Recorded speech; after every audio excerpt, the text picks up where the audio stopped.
آج دنیا بھر میں مسلمانوں کی مغلوب صورتحال دیکھ کر ہمارے جذباتی نوجوان یا تو مایوس ہو کر اپنے خول میں بند ہو جاتے ہیں یا پھر عسکریت کی طرف رخ کرنے کا سوچتے ہیں۔ دونوں صورتیں ہی امت مسلمہ کے لیے اچھی نہیں ہیں۔ سید ابو العلا مودودی رحمۃ اللہ علیہ وہ شخصیت ہیں جن کے افکار پوری دنیا میں پھیلی اسلامی تحریکوں کی بنیاد بنے۔ کمال یہ ہے کہ انہوں نے مغربی جاہلیت پر صرف تنقید ہی نہیں کی بلکہ اسلامی ریاست کے قیام کے لیے ایک منظم جماعت کی بنیاد رکھی اور طویل عرصے تک اس کی قیادت بھی کی۔ جدید دور کے مسلم معاشروں میں پرامن جدوجہد کرتے ہوئے مطلوبہ تبدیلی کے حصول کے راستے کو متعین کیا اور مسلمانوں میں مایوسی اور خانہ جنگی کے رجحانات کا ازالہ کیا۔ ایک جگہ آپ نے ارشاد فرمایا کہ توڑ پھوڑ اور تشدد کے ذریعے کوئی مستحکم اور پائیدار نظام حکومت قائم نہیں کیا جا سکتا۔ لاطینی امریکہ اور افریقہ کے ان ممالک کی مثالیں ہمارے سامنے ہیں جہاں اس قسم کی کارروائیوں کے بعد انقلاب لائے گئے اور پھر وہاں انقلاب در انقلاب کا سلسلہ شروع ہو گیا۔ اس لیے نہ ہم خود تشدد کا راستہ اختیار کریں گے اور نہ دوسروں کو اختیار کرنے دیں گے۔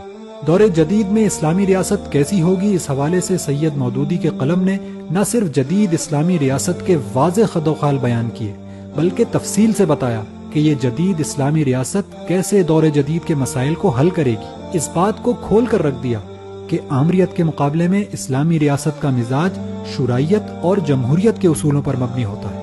آپ فرماتے ہیں کہ اہل مغرب جس چیز کو لفظ جمہوریت سے تعبیر کرتے ہیں اس میں جمہور کو حاکمیت کا حامل قرار دیا جاتا ہے، اور ہم مسلمان جسے جمہوریت کہتے ہیں اس میں جمہور صرف خلافت کے حامل ٹھہرائے جاتے ہیں۔ ریاست کے نظام کو چلانے کے لیے ان کی جمہوریت میں بھی عام رائے دہندوں کی رائے سے حکومت بنتی اور بدلتی ہے، اور ہماری جمہوریت بھی اسی کی متقاضی ہے، مگر فرق یہ ہے کہ ان کے تصور کے مطابق جمہوری ریاست مطلق العنان اور مختار مطلق ہے، اور ہمارے تصور کے مطابق جمہوری خلافت اللہ کے قانون کی پابند۔ ایک زمانے میں منظم طور پر ملک میں یہ تاثر پھیلانے کی کوشش کی گئی کہ فوج ترقی پذیر ممالک میں سب سے منظم اور جدید تعلیم یافتہ ادارہ ہے، اور فوجی اقتدار ہی کے ذریعے یہ ریاستیں ترقی کر سکتی ہیں۔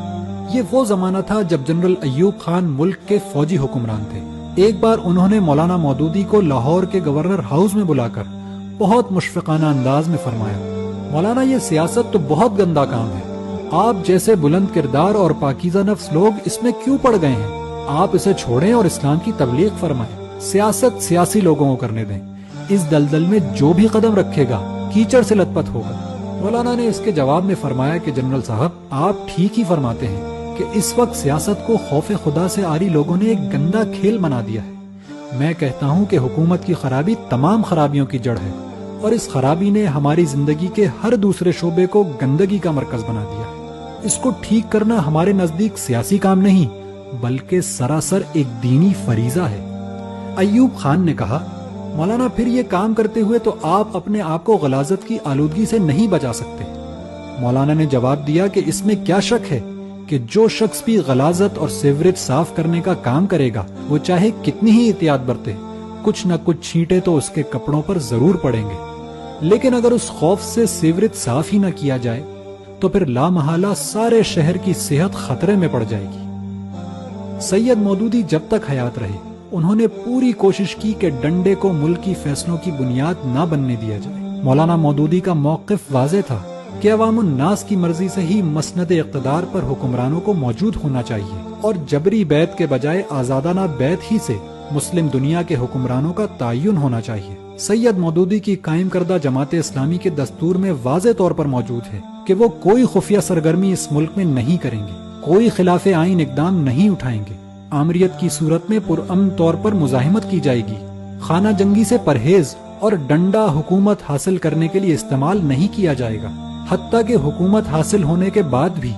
ڈنڈا وہ آخری چیز ہوگا جو اسلام نافذ کرنے کے لیے استعمال کیا جائے گا۔ سید مودودی کے مطابق لوگ بڑا غضب کرتے ہیں کہ اسلام کے پروگرام کی ساری تفصیلات چھوڑ کر اس کی سخت سزاؤں پر گفتگو شروع کر دیتے ہیں۔ اسلام پہلے عام لوگوں میں ایمان پیدا کرتا ہے، پھر عوام کے اخلاق کو پاکیزہ بناتا ہے، پھر تمام تدابیر سے ایک ایسی مضبوط رائے عامہ تیار کرتا ہے جس میں بھلائیاں پھولے پھلیں اور برائیاں پنپ نہ سکیں، پھر وہ ایک ایسا معاشرتی اور سیاسی نظام قائم کرتا ہے جس میں بدی کرنا مشکل اور نیکی کرنا آسان ہو جائے۔ وہ ان تمام دروازوں کو بند کرتا ہے جس سے فواحش و جرائم نشو نما پاتے ہیں۔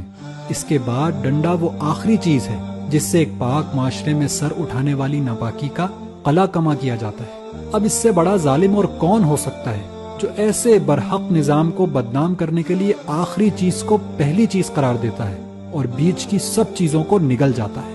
پاکستان میں چاہے جمہوریت کی شکل میں سول آمریت ہو یا فوجی آمریت، ہر آمریت کا مقابلہ رائے عامہ کی بیداری سے ہی ممکن ہے۔ لوگوں کے دلوں میں خدا خوفی پیدا کر کے اور ان کو جنت کا مشتاق بنا کر ایک ایسی قوت میں تبدیل کرنا جو اسلامی نظام کے سوا کسی نظام پر راضی نہ ہو، سید مودودی کا مشن تھا۔